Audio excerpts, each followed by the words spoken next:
What is song arrangement and how can it help you with your songs and songwriting? So the way that I see it, song arrangement is one of the final stages of you writing your song. So it's where your song is going to really start coming together and all your ideas are going to start fitting together and actually becoming an entire piece of music. So one of the most important things to be able to do at this stage of the process is to essentially be able to make decisions. So it's all about being decisive with what it is you're going to keep in your song and what it is you're going to potentially get rid of. And one of the problems we can end up having as songwriters is we actually have just too many ideas that we want to use. So even within just one song, there can be so many different ways we want to take it, so many different directions, so many different kind of musical ideas we have, different melodies, different riffs, different chord progressions and things like that. And all of these things are going to pull at your attention and you may even feel like you just want to keep all of them. But one really important thing to understand at this stage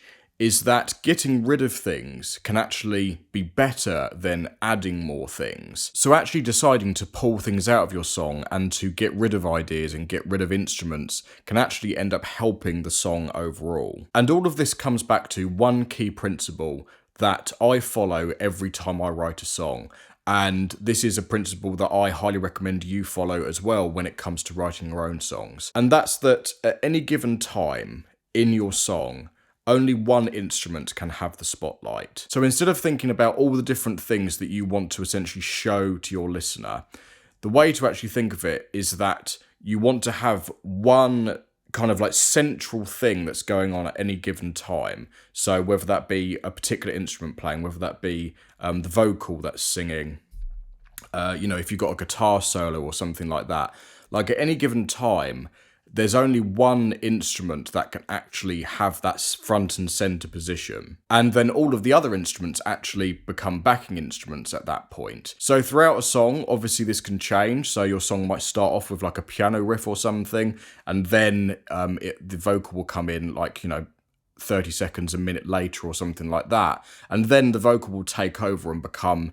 the spotlight instrument in that case. But if you're ever struggling to make decisions in this stage of the songwriting process, if you're not sure what it is that you should be getting rid of, what it is that you should be keeping in, then always come back to this principle that there's only one instrument that can actually be front and center, and all the rest of them should be backing instruments at any given moment. And that's really how to think about, how to add instruments in or take them away, and keep everything glued together and actually sounding like a finished piece of music.